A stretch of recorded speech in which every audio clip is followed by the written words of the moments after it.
마가복음 1장은 예수님의 사역에 대한 메시지, 예수님께서 하신 일에 대한 메시지로서 우리는 예수님이 하신 일을 통하여서 예수님이 어떤 분이신가 하는 것에 대하여 살펴보았습니다. 그분이 하시는 일을 통해서 예수는 이런 분이구나라는 것을 살펴보았던 것이죠. 이제 우리가 살펴보게 될 이 마가복음 2장은 예수님께서 벌이신 논쟁에 대한 메시지입니다. 2장 전체에는 예수님께서 4번의 논쟁을 벌이셨던 장면이 등장하게 되고, 이 2장 전체를 통하여서 예수님의 논쟁을 통하여서 예수님이 누구이신가에 대하여 선포하는 메시지가 바로 마가복음 2장인 것입니다. 바리새인들, 서기관들, 종교 지도자들과 예수님은 의도적으로 논쟁을 벌이셨습니다. 그리고 그 논쟁 끝에 예수님은 자신이 누구다라는 것을 비유를 통해서 설명을 하셨어요. 그래서 우리는 오늘 마가복음 2장을 통하여서 예수님께서 벌이신 논쟁들을 살펴볼 것이고, 그 논쟁들 속에서 예수님이 자신에 대하여 무엇이라 말씀하시는지 예수님에 대하여서 4가지 살펴보려고 합니다. 그 첫 번째, 예수님은 논쟁을 통하여서 자신이 인자다라고 선포를 하셨습니다. 마가복음 2장 첫 번째 논쟁은 바로 죄사함 논쟁입니다. 죄사함과 관련된 논쟁인데요. 오늘 3절에 보시면 사람들이 한 중풍병자를 4사람에게 메워가지고 예수께로 왔다라고 말합니다. 예수 앞에 지금 중풍병자가 서게 되었습니다. 중풍병은 자신이 원하는 대로 스스로 움직일 수 없는 병입니다. 자신이 이렇게 하고 싶어도 그렇게 하지 못하는 병. 그리고 누군가가 자신에게 이렇게 좀 해라 혹은 해달라라고 말해도 그렇게 할 수 없는 병. 스스로 원하는 대로 움직일 수도 없고 누군가가 말하는 대로 움직일 수도 없는 병이 바로 중풍병이죠. 그런데 그때 그 중풍병자가 예수님 앞에 섰던 것입니다. 4명이 친구들이 데리고 왔던 것이죠. 그런데 그때 예수님께서 그 병을 그냥 고쳐주시면 될 텐데 5절을 선포하셨어요. 예수께서 그들의 믿음을 보시고 중풍병자에게 이르시되 그냥 병을 고쳐주시면 될 텐데 뭐라고 말씀하셨습니까? 작은 자야, 네 죄사함을 받았느니라, 이렇게 말씀하신 거예요. 그냥 중풍병을 고쳐주셨으면 될 텐데 굳이 중풍병을 고치기 전에 먼저 죄사함을 선포하시고 중풍병을 나중에 고치심으로써 이 병이 고쳐진 것은 죄사함의 결과다, 이걸 지금 말씀하시려고 예수님께서 의도적으로 그렇게 하신 거예요. 그런데 이걸 들었던 서기관들, 바리새인들은 어땠을까요? 상당히 거슬리는 거예요. 왜요? 죄사함은 하나님만 하실 수 있는 것인데 30 가까이 되어 있는 이 젊은 청년이 와가지고 죄사함을 받았다 이렇게 이야기를 하니까 이게 논쟁이 된 것입니다. 그래서 6절부터 보시면요, 어떤 서기관들이 거기 앉아서 말은 못하고 사람들이 꽉 있으니까요, 마음에 생각을 한 거예요. 이 사람이 어찌 이렇게 말하는가, 신성모독이다. 오직 하나님 한 분 외에는 누가 능히 죄를 사하겠느냐. 그들이 속으로 이렇게 생각하는 줄을 또 예수께서 아시고 그냥 넘어가시면 될 텐데 왜 그런 생각하니? 라고 또 예수님께서 시비를 거시면서 논쟁을 하게 되었던 것입니다. 여러분, 여기 중풍병자 한 명 있다고 가정해 봤을 때 제가 그분에게 아유 누구누구씨 죄사함을 받았습니다 라고 선포하는 것과 누구누구씨 일어나서 걸으십시오 라고 선포하는 것 중에 어느 것이 더 어렵습니까? 어, 본질적으로는 죄사함 받았다라고 선포하는 것이 어렵죠. 왜냐하면 그건 하나님만 하실 수 있는 것이니까요. 근데 실제적으로는 상을 들고 걸어가라고 말하는 게 더 어렵습니다. 왜냐하면 이건 바로 증명이 돼야 되잖아요. 죄 사함은 받았는지 안 받았는지 표시가 안 나는 거예요. 영적인 거기 때문에. 그런데 네 상을 들고 걸어가라 하는 거는 지금 당장 눈에 보이는 어떤 증거가 있어야 되는 것 아닙니까? 그러니까 사실 둘 다 어려운데 예수님께서는 먼저 죄 사함을 선포하시고 그 이후에 네 상을 들고 걸어가라 이렇게 말씀하심으로써 그들이 그냥 병을 고쳤다면 시비를 걸지 않았을 텐데 지금 예수님이 의도적으로 그들과 논쟁을 벌이게 되었던 것입니다. 그래서 이 논쟁을 통해서 예수님께서 지금 무엇을 말씀하시는가? 먼저는 5절을 다시 보시면요, 예수께서 그들의 믿음을 보시고 중풍병자에게 이르시되 작은 자야 뭐? 네 죄사함을 받았다. 많은 사람들은 그가 움직이지 못하는 병에 집중하고 있었어요. 그는 자기가 원하는 대로 움직일 수가 없었습니다. 마음은 있는데 못 움직이는 거예요. 그리고 지금 예수님 앞에서도 한치도 움직이지도 못하고 있었단 말이죠. 근데 예수님은 그 원인이 중풍병에 있다고 말하지 않고 뭐에 있다고 말하는 거예요? 죄에 있다고 말하는 거예요. 여러분, 저와 여러분이 하나님이 뭘 원하시는지도 알고 우리 속에 선한 양심과 우리 속에 역사하는 그 어떤 것을 따라 움직이고 싶어요. 나는 이렇게 안 하고 싶어. 나는 이렇게 하고 싶어. 선악과를 먹었다는 것은 악이 뭔지도 알지만 선이 뭔지도 아는 거거든요. 근데 선이 뭔지도 알면서도 그렇게 못 움직여요. 세상 사람들이 죄를 지을 때에 혹은 누군가가 죄를 지을 때 그게 죄인지 몰라서 짓습니까? 아니에요. 착하게 살고 싶은 마음이 전혀 없기 때문입니까? 아니에요. 마치 중풍병자가 자신이 이걸 원하는데도 손을 까딱까딱 하지 못하는 것처럼 우리는 이렇게 살고 싶은데 못 사는 거예요. 그리고 지금 예수님께서 뭐라고 앞에 있는 사람이 뭐라고 나에게 얘기하는데도 그래 하고 싶은데 못 하는 거예요. 근데 예수님은 모든 인생들이 중풍병자와 같이 자기가 그래서 우리가 긍휼히 여길 필요가 있습니다. 우리 주변에 보면 왜 저렇게 사나? 어떻게 저렇게 사나? 중풍병자처럼 자기가 원하는 대로 자기도 나 아니고 안 하고 싶다. 나 이거 안 하고 싶다. 이렇게 말을 해요. 그리고 옆에서 사랑하는 사람들이 제발 그렇게 좀 하지 말아라. 이렇게 얘기하면 그래 나 안 하도록 노력할게. 그런데도 그렇게 못 사는 이유가 뭐예요?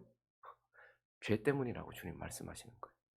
너희가 죄를 범했기 때문이고 그 범한 죄로 인하여 너희 속에서 죄가 살아 역사하기 때문에 그렇다. 지금 예수님께서는 이 논쟁을 통하여서 우리가 원하는 대로 선한 삶을 살지 못하고 누군가가 내게 원하는 대로 내가 살지 못하는 이유가 우리 안에 죄가 역사하기 때문이고 우리가 죄를 범했기 때문이다. 이렇게 말씀하시는 것입니다. 그리고 이 논쟁을 통하여서 주님은 자신이 이러한 죄의 문제를 해결할 수 있는 죄사함을 가진 권세를 가진 인자다라고 말하는 거예요. 10절을 보실까요? 그러나 근데 자기를 이제 뭐라고 소개하는 거예요? 인자다 이렇게 소개합니다.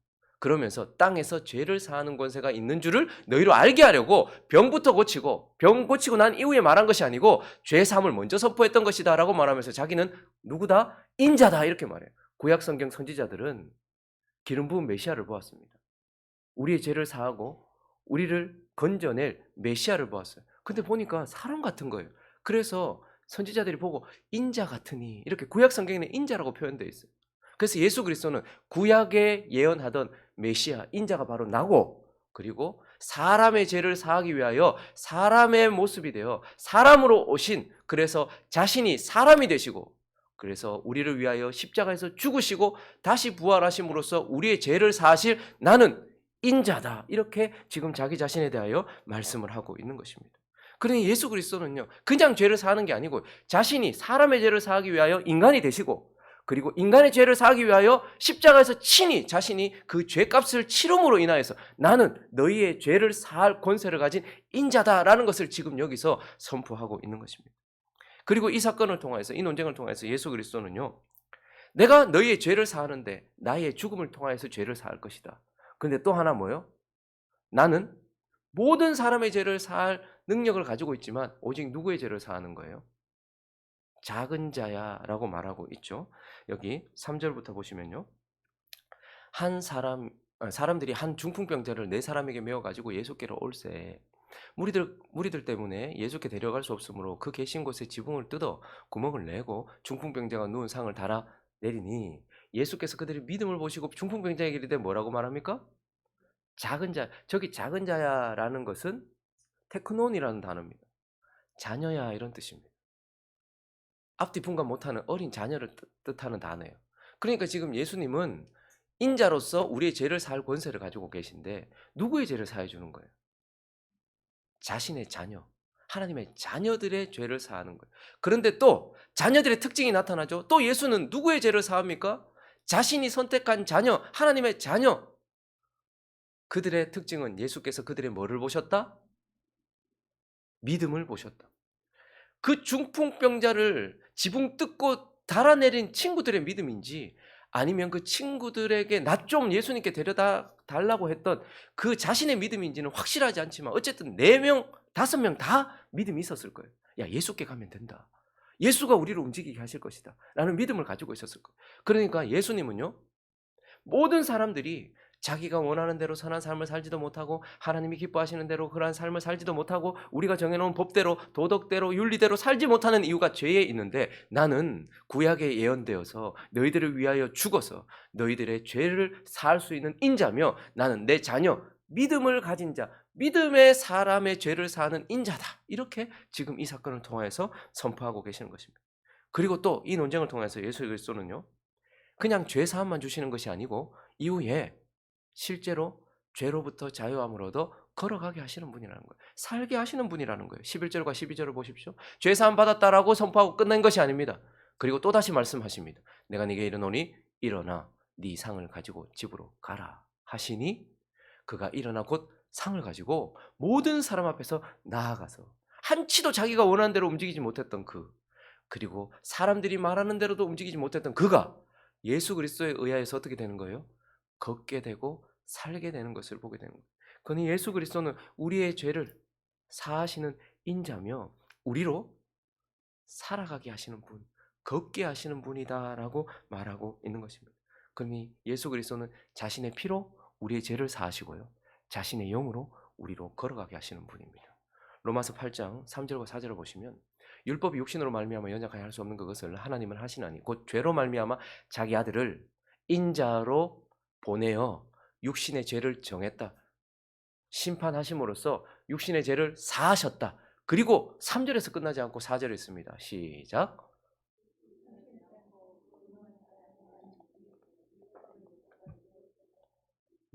영을 따르는 자에게는 율법의 요구, 그러니까 원하는 대로 움직일 수 있도록 하신다라는 거예요. 그러니 예수는 자신의 피로 우리 죄를 사하시고 자신의 영으로 우리가 율법의 요구를 따라서 자신이 기뻐하시는 대로 살아갈 수 있도록 하시는 분이다라고 말씀하면서 이 첫 번째 논쟁을 통해서 예수 그리스도는 우리의 죄를 사하시며 우리로 율법의 요구대로 우리 안에 역사하시는 성령의 은혜대로 움직이게 하시는 인자다. 이렇게 자신을 선포하고 있는 것입니다. 그리고 두 번째, 이 논쟁을 통해서 예수 그리스도는 누구신가? 자신이 의사다라고 이렇게 선포하고 계십니다. 이제 마가복음 2장에 등장하는 두 번째 논쟁은 바로 식탁 논쟁이에요. 식탁 교제 논쟁입니다. 15절을 보시면요. 또 논쟁이 붙었는데 예수님께서 레위를 부르셨어요. 마태죠. 근데 그 사람 직업이 뭐죠? 세리입니다, 세리. 근데 그를 불렀어요. 근데 그것도 좀 그런데 그의 집에 앉으셔서 잡수시는데요. 보니까 옆에 세리들 많고 죄인들 많고 다른 복음서에 보면 창녀들까지도 거기 앉아 있었다라고 이렇게 얘기해요. 그러니까 그 식탁 교제가 바리새인들과 서기관들한테 상당히 거슬리는 거예요. 왜냐하면 여러분 유대인들에게 있어서 식탁, 우리도 마찬가지예요. 밥 한 끼 먹자 이렇게 말하는 거, 진짜 식사하는 것, 그것은 우리에게도 우리는 뭐라고 부르죠? 그걸 그렇게 속한 사람을 식구라고 해요. 식구. 그러니까 하나 되는 존재예요. 그러니까 유대인들에게 있어서 식탁 교제는요. 상당히 제한되고 상당히 구별되는 어떤 중요한 요소였어요. 왜냐하면 식탁 교제 자체가 누군가와 내가 하나다라는 것을 의미했고 그와 교제한다라는 것을 의미했고 그와 내가 연합되었다라는 것을 의미했기 때문에 그래서 유대인들 이방인들하고 밥 먹습니까? 안 먹습니까? 절대 이방인들하고 식탁 교제 안 합니다. 내가 어떻게 누구하고 하나가 되나. 거기다가 또요. 자신들의 기준에서 봤을 때 죄인이라 생각되는 세리, 창기 이런 사람들하고 절대 식탁 교제 안 하는 거예요. 근데 예수님께서 어떻게 하신 거예요? 16절에 보니까요. 바리새인들의 서기관들이 예수께서 보니까요. 죄인 및 세리와 함께 잡수시는 것을 보고 그의 제자들에게 어찌하여 세리 및 죄인들과 함께 먹는가? 굳이 예수님께서 그렇게 식탁 교제를 나누심으로써 그들에게 사실 시비를 거신 것이고 논쟁이 붙어. 야, 어떻게 하나님의 백성인 선민인 우리가 이방인과도 교제해서는 안 되지만 어떻게 죄인하고 세리하고 같이 밥을 먹을 수 있노? 어떻게 연합할 수 있노? 이것 때문에 논쟁이 붙었던 것입니다. 그런데 이 논쟁을 통해서 예수님께서 우리에게 뭘 말씀하실까요? 첫 번째 우리에게 말씀하시는 것은 하나님의 자녀라 할지라도 구원받은 하나님의 백성이라 할지라도 여전히 죄인이라는 것을 인정하는 거예요. 우리는 의로운 자가 아니고 의롭다 칭함을 받은 자입니다. 우리 안에 의가 있는 것이 아니라 예수 안에 의가 있어요. 그래서 그 예수의 의가 우리에게 뭐 된 거예요? 전가되는 거예요. 덮어주신 거예요. 그렇기 때문에 우리가 하나님의 자녀가 됐다고 해가지고 천상의 존재처럼 천사처럼 되거나 단번에 예수님처럼 되는 게 아니란 말입니다. 여전히 하나님의 자녀지만 세리와 창기처럼 죄의 형벌로부터는 건짐을 받았지만 여전히 죄의 영향력 속에 있어서 여전히 병이 언제든지 우리는 감기에 걸릴 수도 있고 언제든지 우리는 넘어져서 엎어질 수도 있는 존재다라는 것을 우리에게 말씀하고 있는 것입니다. 그래서 죄가 남아있어서 죄의 형벌로부터는 완전히 건짐을 받았지만 여전히 우리가 우리 자신을 관리하지 않으면 언제든지 다시 죄를 범할 수도 있는 존재라는 것을, 그래서 여기 앉아있는 세리나 그들과 절대 식사하지 않는 너희나 똑같이 안에 죄가 역사할 수 있는 존재다라는 것을 말씀하시고, 이것을 통하여서 예수님께서 17절에 다시 보시면요, 예수께서 들으시고 그들에게 이르시되 건강한 자에게는 의사가 쓸데없고 병든 자에게나 쓸데있느냐. 구원받았다 할지라도 여전히 바이러스에 노출될 수 있고 그것에 의하여 병들 수도 있는 자다. 그래서 예수 그리스도는 어떤 자다? 나는 의인이라고, 여기서 의인이 아니라는 것이 아니라 스스로 의인이라고 생각하는 너희를 부르러 온 것이 아니고 스스로 자기 자신이 죄인이라는 것을 깨닫고 그러나 예수 그리스도로 말미암아 의롭다 칭함을 받았다 한 그러한 자들을 부르러 왔다라고 말하는 거예요. 너희는 스스로 의롭다고 하지 나는 그런 너희를 위해서 온 거 아니야. 자기가 건강하다고 하는데 내가 너에게 무슨 필요가 있어. 그러나 나는 언제든지 넘어질 수 있습니다. 나는 지금도 당신이 필요합니다라고 인정하는, 의롭다 칭함을 받았다고 하는 그들을 위하여 온 뭐다? 의사다라고 말씀하시는 거예요. 그래서 그분은 구원받은 하나님의 백성들과 여전히 오늘도 교제하시면서 우리를 고쳐가시는 의사다. 그러면 저와 여러분이 단번에 의인이라 칭함을 받았어요. 그러나 여전히 우리 속엔 죄가 남아있죠. 그래서 어떻게 하십니까? 오늘도 상을 베풀어 놓으시고 우리에게 양식이 되는 말씀이기도 하고 우리를 고치는 말씀이기도 한 이 말씀을 가지고서 계속해서 주님이 우리와 뭐 하시는 거예요? 지금도 교제하시는 거예요. 주어진 이 시간 속에 하나님의 말씀으로 교제하시고 우리에게 주어진 삶 속에서, 일상 속에서 계속해서 우리와 교제하시면서 뭐 하시는 거예요? 우리를 고쳐가시는 그분은 우리의 의사다라는 것을 이 두 번째 논쟁을 통하여서 말씀해 주고 계시는 것입니다. 그리고 오늘 이 논쟁을 통하여서 주님께서 자기 자신이 뭐라고 말씀하시는가? 세 번째는 나는 신랑이다 이렇게 말씀하고 있습니다.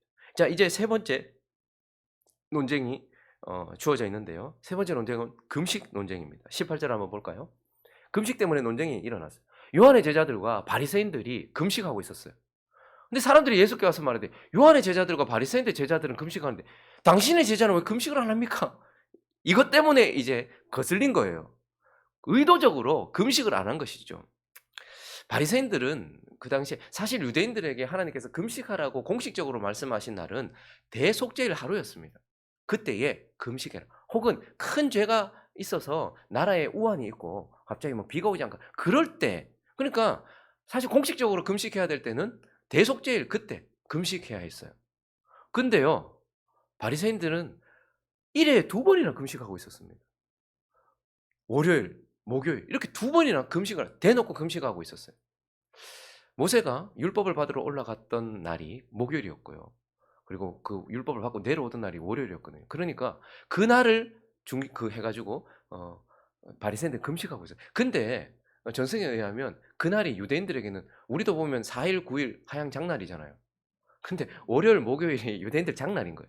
그러니까 그네 금식하면서 표시를 내는 거예요. 가가지고 막 얼굴 막 이렇게 막 험하게 해가지고 1회 2번이나 금식하고 막 표시 내고 있었어요. 근데 이 금식이라는 것이 자기 사실 바리새인들이 자랑하려고 금식했던 게 아니고 금식이란 자기를 거룩하게 하는 수단이었습니다. 거룩하신 하나님 앞에서 나를 거룩하게 하기 위한 수단으로서 그들은 자신을 하나님 앞에 거룩하게 하려고 금식을 했던 것이죠. 나중에 변질되긴 했지만. 그러나 또 하나 바리새인들이 금식했던 이유는 뭐냐면 그 당시 예수님 당시에 모든 사람들이 뭘 기다리고 있었냐면 메시아를 기다리고 있었어요. 하나님 나라를 기다리고 있었어요. 그러니까 금식을 통하여 자신을 거룩하게 하고, 그래서 금식을 한다는 것은 하나님의 나라가 다윗을 통하여 찬란하게 빛났던 그런 하나님의 나라가 이 땅에 임하기를 바란다라는 표현이기도 했던 것입니다. 그러니까 바리새인들은요, 사람들이 하나님 나라 임해야 되는데 이렇게 더럽게 사니까 더 거슬린 거예요. 지금 주님이 오셔야 되는데, 하나님이 오셔야 되는데 세리들 창기들 보니까 계속 더러운 짓 하고 이러니까 거슬린 거예요. 근데 금식이란 결국 나를 거룩하게 하는 수단이었고, 그리고 하나님 나라를 임하게 하는 수단이었단 말이죠. 그런데 우리도 금식하고 있고 방금 전에 계속해서 사역하고 있는 요한의 제자들도 금식하더라는 거예요. 근데 왜 예수의 제자들은 금식하지 않느냐? 이것 때문에 논쟁이 벌어졌던 것입니다. 근데 이 논쟁을 통해서 예수님께서 뭘 말씀하십니까? 먼저는 19절을 보시면요, 예수께서 그들에게 이르시되 혼인집 손님들이 신랑과 함께 있는데 금식하느냐? 야, 너희는 지금 하나님의 나라를 기다리고 있지? 그런데 너희의 신랑된 내가 옴으로써 이미 뭐가 시작됐다는 거예요. 하나님 나라 시작됐다라는 거예요. 너희가 금식하고 너희가 나를 기다린다고 하나님의 나라가 시작되는 게 아니고, 너희가 뭘 한다고 시작되는 것이 아니라 너희의 신랑된 내가 옴으로써 하나님 나라가 시작됐다라는 거예요. 그러니까 그분이 오셔서 귀신을 쫓아내기 시작하셨습니다. 그리고 병든 자들을 고치기 시작하셨습니다. 그래서 뭘 보여주신 거예요? 이미 하나님의 나라가 시작됐다라는 거예요. 그래서 이 논쟁을 통해서 야, 내가 왔음으로 인하여 이미 하나님의 나라가 여기 시작됐다라고 말씀하시는 것이고, 그런데 그때에 자기 자신을 19절에 보니까 뭐라고 다시 표현하십니까? 신랑이라고 표현하고 있어요. 신랑이란 신부와 연합되는 존재예요. 하나 되는 존재죠. 둘이 한 몸을 이루는 존재예요. 그러니까 너희는 금식을 통하여서 거룩해진다고 말하는데 아니야. 너희의 신랑된 나와 연합될 때 너희가 거룩해지는 거야. 너희가 뭘 한들 거룩하지 않아. 그런데 너희의 신랑인 나와 하나 될 때. 그래서 저와 여러분이 왜 지금도 하나님께서는 거룩하게 보십니다. 왜요? 예수 그리스도와 우리가 연합되었기 때문이에요. 그래서 예수님은 이 논쟁을 통해서, 금식 논쟁을 통해서 야, 금식한다고 너희가 거룩해지는 게 아니고 나와 믿음으로 하나 될 때 너희가 거룩해지는 거야. 예수 그리스도, 그리스도인이 될 때 거룩해지는 거야. 하나님은 그때 거룩하게 보시는 거야. 라고 이렇게 말씀하시면서 예수 그리스도는 하나님의 나라를 우리 가운데 시작하게 하는, 잔치를 시작하게, 혼인잔치를 시작하게 하시는 그러한 우리의 신랑이시며, 하나님의 나라를 시작하시는 신랑이시며, 우리와 연합되어서 우리를 거룩하게 하는, 제가 재벌이에요. 제가 재벌 3세예요. 근데 아내는 지지도 가난해요. 근데 제가 아내와 결혼을 했어요. 그럼 아내는 뭐가 됩니까? 사모가 되는 거예요. 재벌이 되는 거예요. 아무리 노력을 해도 그만큼의 돈을 못 벌어요. 우리가 아무리 금식하고 뭘 한다고 해도 우리는 거룩해지지 않습니다. 하나님 보시기에. 근데 거룩하신 예수 그리스도와 하나 되면 뭐가 되는 거예요? 거룩해지는 거예요. 지금 그 얘기하고 있는 거예요. 내가 너희를 거룩하게 하는 자야 라고 말씀하시고, 그리고 이어지는 21절과 22절을 통해서 야, 나는 생배조각이야. 야, 나는 새 포도주야. 이렇게 말씀하시는 거예요. 자, 생배조각을 낡은 옷에 붙이는 자가 없다. 만약 그거 붙이면 낡은 옷에다가 붙여봐봐라. 그러면 다 찢어지지 않느냐. 그리고 22절도요. 새 포도주를 터지는 가죽 부대, 낡은 부대에 넣으면 어떻게 되겠느냐. 그러니까 새 포도주는 어디에 넣어야 된다는 거예요? 새 부대에 넣어야 된다. 이렇게 말씀하시는 거예요. 그러니까 예수 그리스도는 너희에게 거룩을 가져다 주는 자요. 그리고 너희에게 하나님의 나라를 시작하는 자야. 새 포도주와 같고 생배조각과 같아. 그러니 어떻게 되는 거예요? 예수 그리스도는 이제 이전에 너희가 섬기던 것처럼 율법을 따라서 금식하면서 형식으로 제사로 나를 섬기지 않아. 이제는 예수 그리스도는 우리는 어떻게 섬겨야 되는 거예요? 성령으로 섬겨야 되는 거예요. 새로운 것으로 섬겨야 되는 거예요. 진리로 섬겨야 되는 거예요. 그래서 예배할 때가 오나니 영과 진리로 예배해야 된다라고 말하면서 이전처럼 금식하고 제사하고 양 잡고 소 잡아서 이제 나를 섬기는 것이 아니라 나는 너희에게 새 신랑이고 너희에게 새로운 것으로 예배를 받을 자야 라고 말씀하시면서 우리에게 나는 너희의 신랑이다 라고 이렇게 자기 자신을 선포하면서 너희와 하나 되어서 너희를 거룩하게 하는 자다 라고 이렇게 선포하는 거예요. 자, 마지막으로 네 번째 논쟁을 통해서 예수님은 자기 자신을 뭐라고 표현하셨나 하면 나는 주인이다 라고 이렇게 표현하셨어요. 나는 왕이고 주인이다 이렇게 표현하셨어요. 자, 이제 네 번째 논쟁이 있는데요. 이 네 번째 논쟁은 안식일 논쟁입니다. 23절과 24절을 보시면 안식일에 예수께서 밀밭 사이로 지나가셨어요. 근데 그 제자들이 그냥 지나가면 될 텐데 길을 열면서 뭐 했어요? 이삭을 잘랐어요. 근데 그거 보고 있었, 그러니까 바리새인들이 우연히 본 게 아니고 지금 계속해서 이렇게 지금 지켜보고 있는 거예요. 그죠? 감시하고 있는 거예요. 근데 예수님 아셨어요. 근데 일부러 지금 이렇게 하시는 거예요. 의도적으로 그렇게 하시는 거예요. 논쟁이 벌어졌습니다. 바리새인들 뭐라고 말합니까? 보십시오. 저들이 어찌하여 안식일에 하지 못할 일을 합니까? 라고 말하면서 안식일 논쟁이 붙었습니다. 여러분, 유대인들에게 있어서 안식일은 정말 중요한 날입니다. 우리에게 있어서도 중요하지만 안식일은 정말 중요했어요. 왜냐하면 그들이 출애굽하고 난 이후에 안식일은 더더욱 중요했어요. 왜요? 그들에게 자유와 안식을 주신 하나님을 기념하는 날이었어요. 그래서 철저하게 안식을 지키는데 그 안식일에는 특별히 뭐 하면 안 돼요? 일하면 안 되었습니다. 왜요? 하나님이 고역에 노동에 고통받고 있었던 그들에게 일을 멈추게 하셨던 하나님, 자유를 주셨던 하나님이잖아요. 그러니까 절대 일하면 안 되었어요. 근데 시간이 지나면서 이 바리새인들은요, 하나님이 말씀하신 대로 안식일을 지키지 않고요, 39가지 안식일을 하지 말아야 될 금지 조항들을 만들어놨어요. 야, 40개는 너무 많다. 매도요, 유대인들은 40을 때리지 않습니다. 40 때리면 죽는다 해서 40에 하나 감한 매를 때리거든요. 근데 안식일을 지키는 것도 막 너무 많다. 그래서 40에 하나 감한 39가지 규정을 줬는데 그중에 세 번째 규정이 뭐냐면 추수하지 말라는 거였어요. 근데 지금 제자들이 아마 배가 고팠던 것 같아요. 그러니까 이삭을 해가지고 이렇게 비벼가지고 그거 먹었던 거예요. 그러니까 바리새인들은 그들에게 뭐라고 했죠? 왜 추수했냐? 왜 안식일 안 지키냐? 라고 이렇게 말했던 것입니다. 그런데 그때에 이 논쟁 속에서 예수님은 이제 이 논쟁을 통하여 자신이 누구라는 거예요? 자신의 백성들, 배고파하고 죽어가는 자기의 백성들을 지키는 다윗과 같이 그들에게 양식을 주는 왕이다, 주인이다, 이걸 얘기하시는 거예요. 그래서 이 순간 예수님께서 25절과 26절을 통해서 이렇게 말씀하십니다. 예수께서 이르시되 다윗이 자기와 및 함께한 자들이 먹을 것이 없어 시장할 때 그 옛날 다윗 왕이 했던 것을 갑자기 끄집어 오시면서 그거 너 못 읽어봤냐? 바리새인들 너희들 성경 달달 외운다고 하면서 그가 아비아달 제사장 때에 하나님의 전에 들어갔어요. 사울에게 쫓기면서. 그래서 그를 따르는 청년들도 있었죠. 근데 괜히 다윗 따르다가 고생 많이 했잖아요. 배가 고팠던 것 같아요. 제사장 외에 먹어서는 안 되는 진설병을 다윗도 먹었고, 그리고요 어떻게 해요? 그 배고파하는 자기 청년들에게도 줘서 그들에게 양식을 주어도. 그 지금 예수님께서 뭐라고 말씀하세요? 나는 내 백성에게 먹이고 내 백성을 보호하는 내 백성의 주인이다. 지금 안식일 날 그걸 선포하시면서 예수님은 우리의 필요를 채우시는 주인이다. 이렇게 얘기하시는 거예요.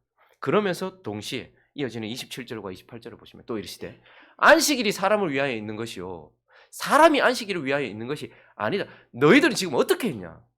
마치 안식일을 위하여 사람이 있는 것처럼 너희들이 나는 너희에게 안식일을 지키라고 했을 때 너희에게 자유를 주었고 노동을 멈추게 함으로써 너희에게 안식일을 지키라고 했는데 너희는 내가 명하지도 않은 것들을 39가지나 만들어가지고 오히려 더 그들을 속박하고 올가매었다.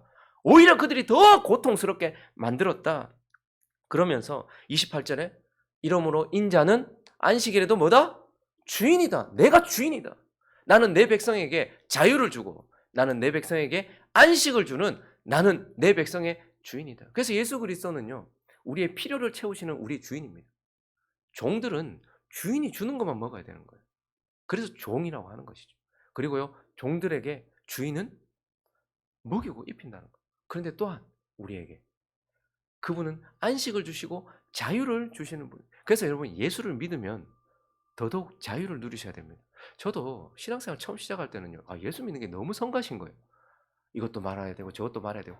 그런데 점점점 진리를 알게 되고 진리를 더욱더 살아가니까 진리가 우리를 자유케 한다는 것을 알게 됩니다. 성령이 있는 곳에 자유함이 있다는 것을 알게 되는 거예요. 그래서 예수는 우리에게 자유를 주시는 분이다 이렇게 말씀하고 있는 것입니다. 말씀을 정리하겠습니다. 하나님은 우리에게 예수를 주셨어요. 왜 하나님은 우리에게 예수를 주셨을까요? 오직 예수님만이 우리의 죄를 사하고 우리가 율법을 따라 하나님의 성령을 따라 살아갈 수 있도록 하신 유일한 존재이기 때문입니다. 오직 예수님만이 병든 우리, 구원받았다고 하는데도 저렇게 사는 우리를 떠나지 않고 우리를 긍휼히 여기시는 의사가 되셔서 우리와 교제하시면서 우리를 고치시는 유일한 분이기 때문에 그렇습니다. 왜 예수를 주셨습니까? 오직 예수님만이 우리와 연합해서 더럽고 추악한 우리를 신부 삼아서 우리와 연합해서 우리를 거룩하게 하시고 오직 예수님만이 우리를 먹이시고 우리에게 안식을 주시고 우리에게 자유를 주시기 때문에 하나님은 예수님을 주셨어요. 그리고요 예수님을 주신 이유는 예수 한 분이면 충분하기 때문에 그렇습니다. 예수 한 분이면 충분한 줄로 믿습니다. 근데 이 모든 것들이 시작점이 어디에 있습니까? 믿음을 보시고에 있습니다. 그러므로 믿음으로 말미암아 그분을 마음껏 누리시는 죄 사함의 권세를 가진 인자, 우리로 한치도 움직이지 못하는 우리를 움직이게 하시는 그 인자 되신 예수님의 능력과 우리를 고치시는 의사 되신 예수님의 능력과 우리를 거룩하게 하시며 우리에게 기쁨을 주시는 우리에게 하나님 나라를 시작하게 하시는 그 신랑 되신 그분의 능력과 그리고 우리에게 주인 되시는 그분의 은혜를 믿음으로 누리는 저와 여러분 되시기를 예수 그리스도 이름으로 축원합니다.